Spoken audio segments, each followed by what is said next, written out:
بسم اللہ الرحمن الرحیم۔ معزز سامعین، آج کے پروگرام میں ہم آپ کو حاسد کی شرانگیزی سے بچنے کی تدابیر کے بارے میں کچھ مفید باتیں بتائیں گے۔ جیسا کہ آپ جانتے ہیں کہ حسد ایک بدترین اخلاقی برائی ہے۔ ہر دور میں اور ہر سوسائٹی میں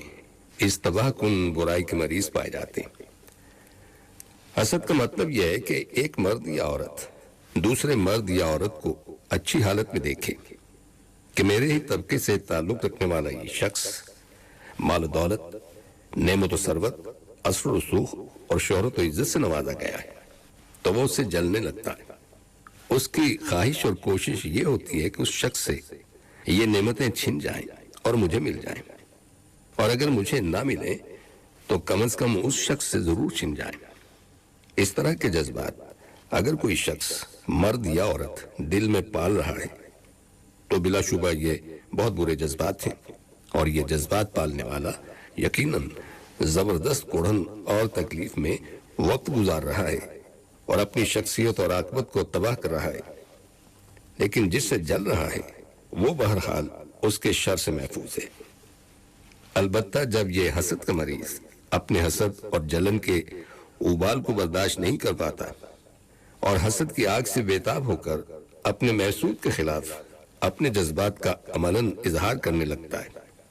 طرح طرح کی سازشیں کرتا ہے اور محسود کو اذیتیں دینے، نقصان پہنچانے، اس کی شخصیت کو مجروح کرنے اور سوسائٹی میں اس کو رسوا کرنے کی گھناؤنی اور گھٹیا تدبیریں اور اقدامات کرنے لگتا ہے تو اس کے نتائج اور اثرات محسود کے حق میں اور خود سوسائٹی کے حق میں انتہائی تباہ کن، لرزہ خیز اور عبرتناک ہوتے ہیں۔ سورہ فلق میں ارشاد باری تعالیٰ ہے، وَمِن شَرِّ حَاسِدٍ إِذَا حَسَدَ، اور میں پناہ مانگتا ہوں حاسد کے شر سے جب وہ حسد کرنے لگے۔ قرآن حکیم کے یہ الفاظ بلاغت و اعجاز کا شاہکار ہیں۔ یہ نہیں کہا گیا کہ حاسد کے شر سے پناہ مانگو، بلکہ کہا گیا کہ پناہ مانگو حاسد کے شر سے جب وہ حسد کرنے لگے، یعنی جب حاسد اپنی جلن نکالنے کے لیے محسود کے خلاف سازشی اقدامات کرنے لگے۔ حاسد اگر حسد کے جذبات میں جل رہا ہے اور محسود کو اچھی کیفیت میں دیکھ کر پیچ و تاب کھا رہا ہے تو بجائے خود یہ کیفیت بھی انتہائی تباہ کن اور قابل مذمت ہے، لیکن محسود کے لیے یہ وہ شر نہیں ہے جس سے پناہ مانگی جائے۔ یہ شر پناہ مانگنے کے لائق اس وقت ہوتا ہے جب حاسد اپنی جلن سے بیتاب اور مشتعل ہو کر محسود کے خلاف اقدامات کرنے لگتا ہے، اس کو نقصان پہنچانے اور اذیت دینے کے لیے سازشیں کرنے لگتا ہے، درندگی اور ظلم و زیادتی کے مظاہرے کرنے لگتا ہے، اور اس سطح پر آ جاتا ہے کہ حسد کی آگ میں وہ جو بھی کر گزرے کم ہے۔ ایسی صورت میں اللہ سبحانہ تعالیٰ نے یہ تعلیم دی ہے کہ اس تباہ کو مصیبت سے محفوظ رہنے کے لیے اللہ کی پناہ چاہو۔ اللہ کی پناہ ہی میں انسان بچ سکتا ہے، ورنہ یہ اخلاقی مرض اس قدر سنگین، پرزور اور اشتعال انگیز ہوتا ہے کہ ایک حاسد وہ بدتر سے بدتر اور لرزہ خیز اقدام کر سکتا ہے جس کا شرافت، انسانیت اور دین و ایمان سے دور کا بھی واسطہ نہیں ہوتا۔ ایک حاسد شخص، خواہ وہ مرد ہو یا عورت، دشمنی تو دوسرے سے کرتا ہے اور اس کو رسوائی اور اذیت میں مبتلا کرنے کے ڈر پہ ہوتا ہے، مگر حقیقت میں وہ سب سے بڑا دشمن اپنی ذات کا ہوتا ہے۔ وہ مستقل طور پر اذیت، اشتعال اور جذبہ انتقام میں پیچ و تاب کھاتا رہتا ہے، اور اس کے شب و روز انتہائی کوہن اور تکلیف میں گزرتے ہیں۔ ہمہ وقت حسد کی آگ اور جلن میں وہ جھلستا رہتا ہے، ذہن و قلب مستقل طور پر اضطراب میں مبتلا رہتے ہیں، صحت بھی برباد ہوتی ہے، ایمان بھی مجروح ہوتا ہے، اور نتیجتاً اس کی شخصیت بے وزن اور بے وقت ہو کر رہ جاتی ہے۔ حسد کا سب سے بڑا نقصان جس کو سن کر رونگٹے کھڑے ہوتے ہیں وہ یہ ہے کہ حاسد انسان اپنے اللہ سے بدگمان ہو جاتا ہے، اس کی سوچ غلط رخ پر کام کرنے لگتی ہے، اور اس کے قول و عمل اور شب و روز کی سرگرمیوں سے اللہ کے بارے میں بدگمانی اور ناانصافی کا اظہار ہونے لگتا ہے۔ وہ اپنے محسود کو دیکھ کر اپنے قول و عمل سے یہ اظہار کرتا ہے کہ اللہ نے کیسی ناانصافی کی ہے، اپنی نوازشوں کے لیے کس قدر غلط انتخاب کیا ہے۔ ان نعمتوں اور نوازشوں کا مستحق میں تھا، اور اللہ نے فلاں شخص کو نواز دیا جو قطعاً اللہ کی نعمتوں کا مستحق نہیں تھا۔ اور اگر بالفرض میں حقدار نہیں بھی ہوں تو کم از کم وہ شخص تو ہرگز حقدار نہیں ہے جس کو اللہ نے نواز کر مجھ پر فضیلت بخشی ہے۔ اللہ کے بارے میں اس شخص کے یہ تصورات، خیالات وہ ہیں جو اس کے ایمان پر اثر انداز ہوتے ہیں۔ اللہ تعالیٰ کی صفات حسنہ پر ایسے شخص کا ایمان متزلزل ہو جاتا ہے۔ حاسد دراصل خود کو اللہ سبحانہ تعالیٰ کے مقابلے میں لا کھڑا کر دیتا ہے، نعوذ باللہ، اور اللہ کے بارے میں وہ بدترین رویہ اپناتا ہے جو دنیا کے سب سے پہلے حاسد نے اپنایا تھا، اور رب العالمین نے اس کو اپنے دربار سے مردود بنا کر دھتکار دیا تھا۔ حاسدوں کے اس اولین پیشوا نے اللہ کے حکم سے سرتاوی کرتے ہوئے کہا تھا، تو نے مجھے آگ سے پیدا کیا، آدم کو مٹی سے پیدا کیا، اور پھر مجھے یہ حکم دے رہا ہے کہ میں اس کو سجدہ کروں۔ فضیلت کا حقدار تو میں ہوں، نعوذ باللہ، اور تو یہ غلط فیصلہ کر رہا ہے کہ فضیلت کا حقدار آدم ہے۔ آخر میں اس ناانصافی اور زیادتی کو کیسے برداشت کر لوں؟ معنی ہی یہی روش اس اولین حاسد کا پیروکار ہر حاسد اپناتا ہے۔ وہ بھی اللہ سے یہی شکایت کرتا ہے کہ نوازے جانے کا مستحق میں تھا اور تو نے دوسرے کو نواز کر مجھ پر فضیلت دی۔ دراصل اللہ کے فیصلے کے آگے سر تسلیم خم نہ کرنا اور اللہ کے علم و حکمت اور انتخاب و فیصلے کو چیلنج کرنا ابلیسی کردار اور مزاج ہے۔ ہر حاسد دانستہ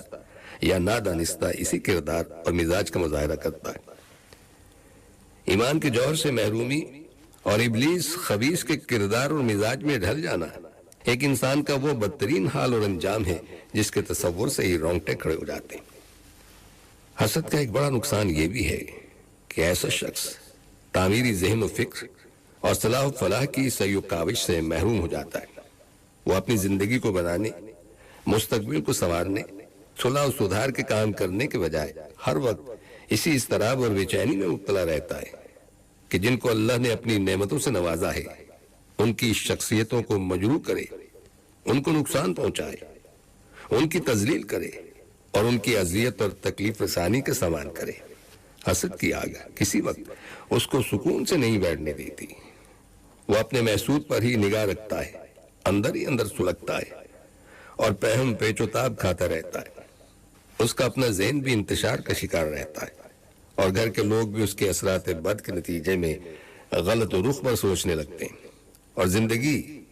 سکون و سلامتی اور راحت و عافیت سے محروم ہو جاتی ہے۔ وہ اپنے محسود کو اذیت و نقصان پہنچانے، اس کو ذلیل اور رسوا کرنے اور ہلاک و برباد کرنے کے لیے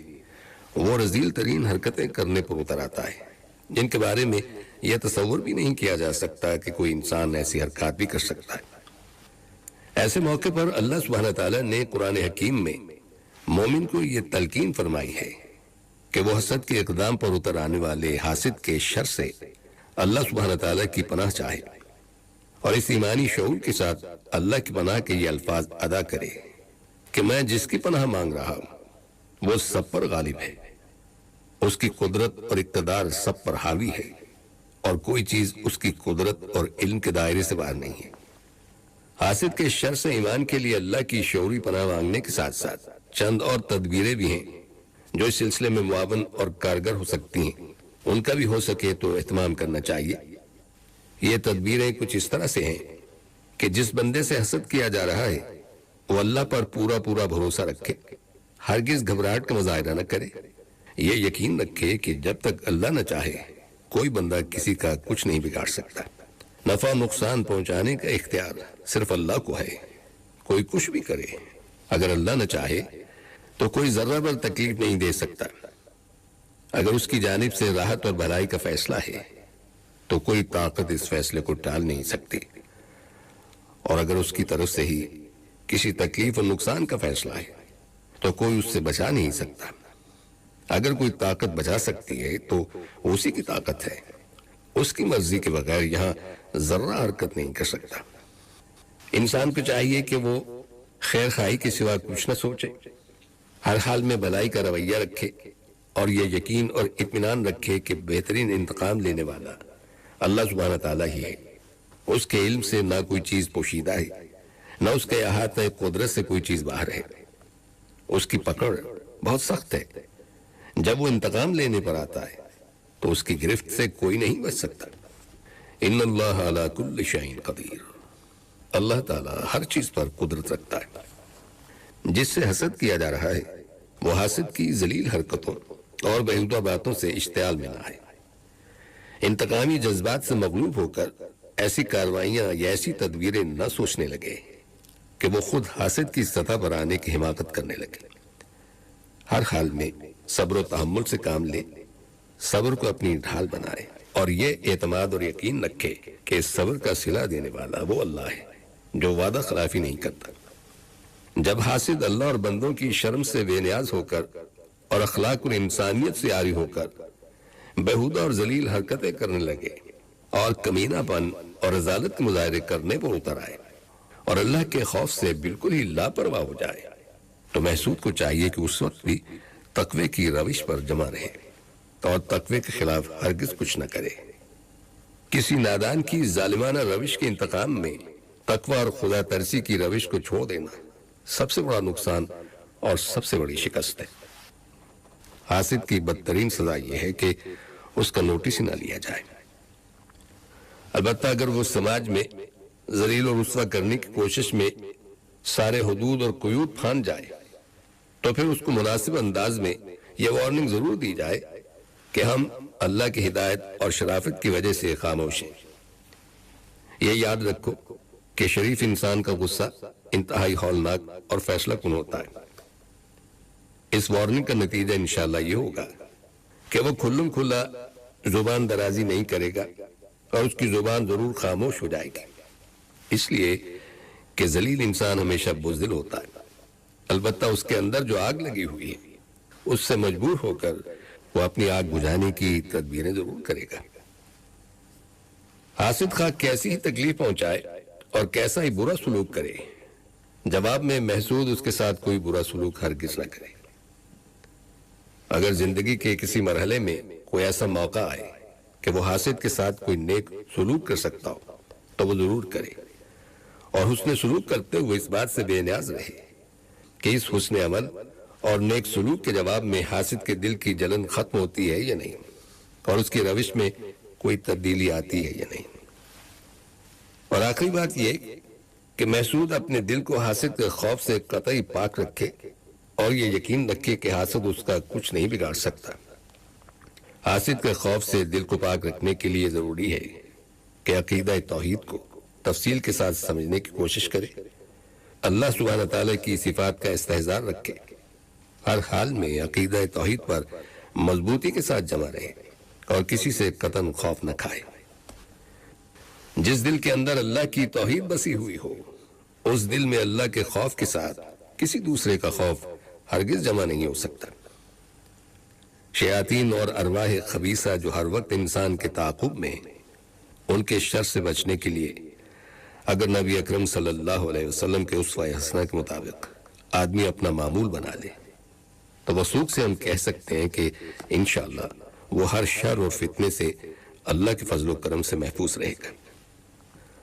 حضرت عائشہ رضی اللہ تعالیٰ عنہ کا بیان ہے کہ نبی اکرم صلی اللہ علیہ وسلم جب بستر پر تشریف لے جاتے تو دونوں ہاتھ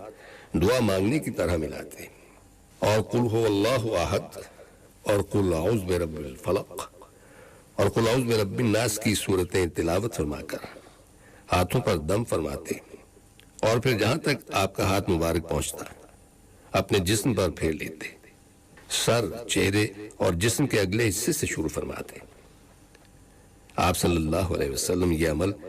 3 مرتبہ کیا کرتے تھے۔ اور سامعین، ان کلمات کے ساتھ ہی ہمارے آج کے پروگرام کا وقت بھی اب ختم ہوتا ہے، اس دعا کے ساتھ کہ اللہ سبحانہ تعالی ہم سب کو صراط مستقیم پر چلنے کی توفیق عطا فرمائے، آمین۔ آئندہ ملاقات تک کے لیے محمود احمد کو اجازت دیجیے۔